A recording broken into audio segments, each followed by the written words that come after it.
Now we get to the Captain America kind of highlight reel portion of the stream. We talked a lot about Tony and a lot of the cool things that happened with him. And as I mentioned with Tony's section, they really paid extra attention to give everybody that had anything to do with the original Avengers crew kind of their own spotlight. There's a scene, or not a scene, but in the credits at the end, they show pretty much all of the Avengers, the title cards. But when they get to the original Avengers, like the OG crew from the first movie, they do this really cool thing where like they have these special signatures that they did, and they have like their titles and a nice little shot of each person individually. And that was a nice callback and tribute to the original Avengers. And they did something similar within the film with the plot, specifically with Tony and Steve Rogers, because of them being the original characters. And I think as cool as, or as happy as you are for Tony and a lot of the really interesting things that you get to see from him, Captain America fans are gonna love the references and everything they do with Captain America in this movie. This is, he's probably got easily the two or three coolest moments in the film. And I'll rattle off just a couple of them. So the first thing is that the Civil War storyline from the Marvel movie Civil War, that's finally resolved. Even though when Tony and Steve first meet at the beginning of the film, they're still not friends. Not only do they finally make up, they finally put to bed all of that negativity from Civil War. Tony essentially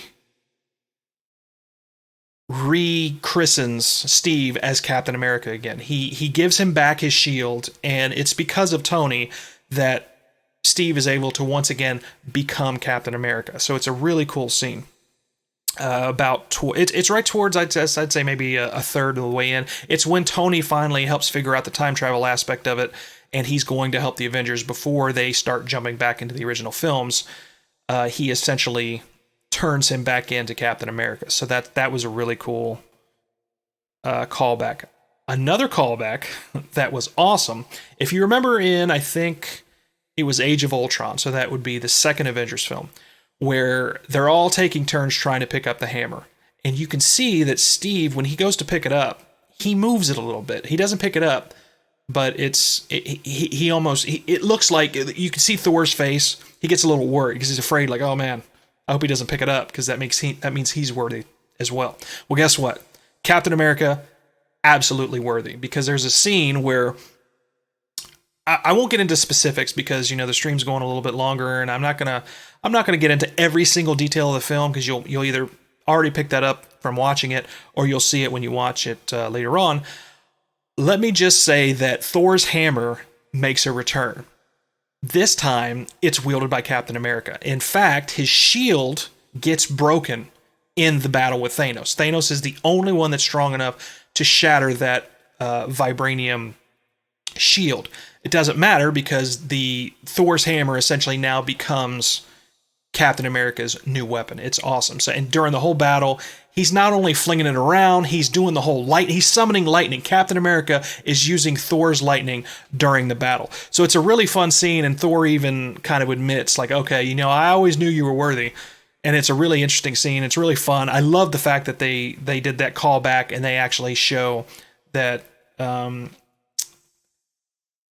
this entire time he has been worthy. And I even think back to that scene, and now it makes me wonder about the Captain America scene from Avengers 2.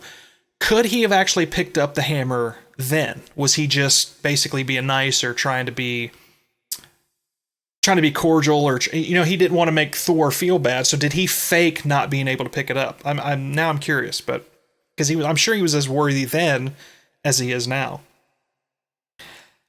Another really fun scene is the fact that I mentioned that they make fun of Back to the Future in this film. I even clapped during those scenes in the theater, because Back to the Future is one of my favorite films. So any Back to the Future reference I love. And at one point, Steve actually goes around the corner in the previous timeline. They make a point to do not interact with anyone, do not speak to anybody, don't interfere with previous events. Well, of course, who is the first person to have the biggest screw up in the timeline it's Captain America. He goes around the corner and bumps into himself from the first Avengers film. Now, the original Captain America thinks that he's Loki in disguise because they're looking for Loki because he had just escaped with the Tesseract. So there's this big fight scene between OG Captain America from the future and the past version of himself, who's still wearing the original helmet. Now, the future Captain America, we should note, has his original costume on because he's trying to blend in with the Captain America from that timeline. He's trying not to draw attention to himself. So you have like the masked Captain America versus the future version without the mask, and they both have the shield and they're throwing it at each other and the shields are clanging off each other. It's just a fun scene. It's fan service at its best, and you gotta love Marvel for throwing in those little things. I mean, that's probably the kind of thing that if you wanted to cut this film down from 3 hours, that is probably the first thing that would get cut. It doesn't really, from what I remember, it doesn't really drive the plot forward. It's just a cool scene. But I'm glad it was in there. It's a fun movie and it's a fun scene, and I'm glad that they added that.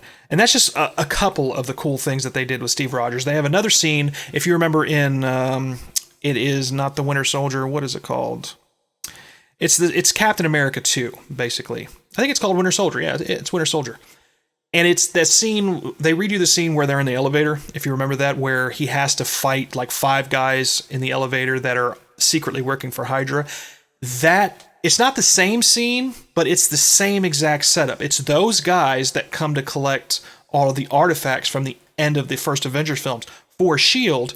Well, the future Captain America has to get his hands on the Tesseract, on those Infinity Stones. So he gets in the elevator with them again, and you think they're going to have a second big fight scene because they're all wondering, what's going on? Why is he here? And they're about to attack him. You can see that they're getting ready to pull their guns, and then he leans in and says, "Hail Hydra," which is a direct reference to the comics, which is something that I really geeked out at that moment.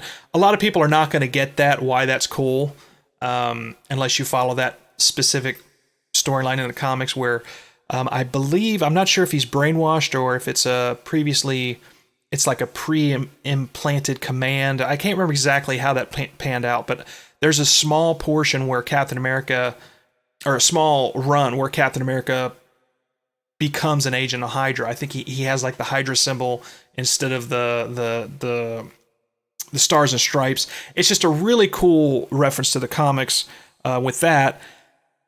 The other thing is, a lot of people were wondering, is Bucky going to become the new Captain America? Because, again, in the comics, and there's a lot of comic references, I mean, what do you expect? It's a comic book movie. Whether or not Falcon or Bucky, the Winter Soldier, is going to become the new Captain America, because both of them do that in the comics. What I expected to happen, or the choice that was made complete sense to me, and it wasn't Winter Soldier. It wasn't Bucky.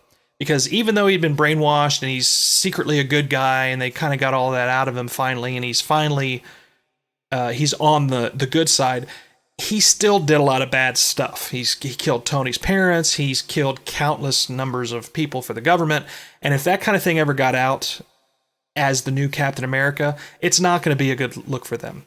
So clearly that was never really going to be a choice. So by default, Falcon got the nod. And there's a scene towards the end of the film where Captain America hands off his shield to Falcon and essentially says, you're the guy now. You're the new Captain America. The reason he does that, and the last point that I'll make about Steve Rogers in this film, is Steve actually can't be Captain America anymore. The reason why he can't be Captain America anymore is by the end of this film, Captain America is no longer the Steve Rogers that you see in this shot right here. The young, tone Captain America. He's an old, decrepit war veteran, basically. I'd have to say he's probably 75, 80 years old. Now, how that happens is a really cool scene where they have to return all the Infinity Stones to the original timeline, as I mentioned. They're going into this scene thinking that Captain America is going to jump back in time, return the Infinity Stones, and come right back. Well, he does that. Problem is, he does come back. He doesn't get trapped in the past. I thought maybe they're going to set up a second movie, or they're going to spin off some kind of movie, to maybe have somewhere they could go with Captain America after this, because he didn't come back right away. But when he comes back, he doesn't come back through their time travel technology. They look over and they see this old man sitting on a bench. He's sitting on a bench by the lake. He's just kind of minding his own business. And as Bucky and Falcon approach him, they realize that it's Steve. This is Steve, and he's aged probably 5 decades.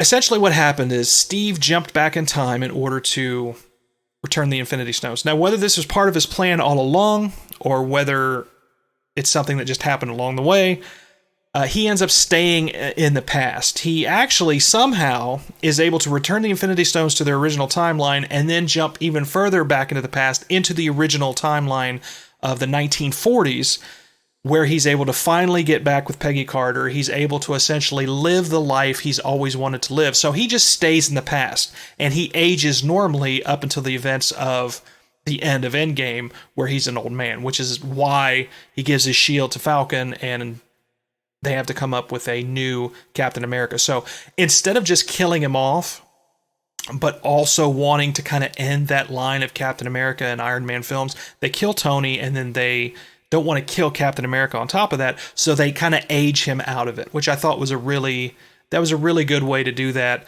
It not only ties up or frees up Chris Evans so he can kind of move on from the Marvel films, which I know he's done with now, but it also, the character itself is able to finally get some closure and not be this tragic figure in the Marvel series, because he had his one love, Peggy Carter. That's all he wanted in life, is just to have a girl that he can dance with, and that's exactly how the film ends. He's dancing with her. Well, that's not how. Does it end that way? I'm trying to think. Is that the last scene? Because there's a funeral scene, and then I think there's a scene in the 40s with Captain America and Peggy Carter. So I'm not exactly sure how those pan out. But the point is, it's a really great way that they wrap that up. It's poignant, and for everybody that's wanting to finally see Steve be truly happy, you're going to get it in this film.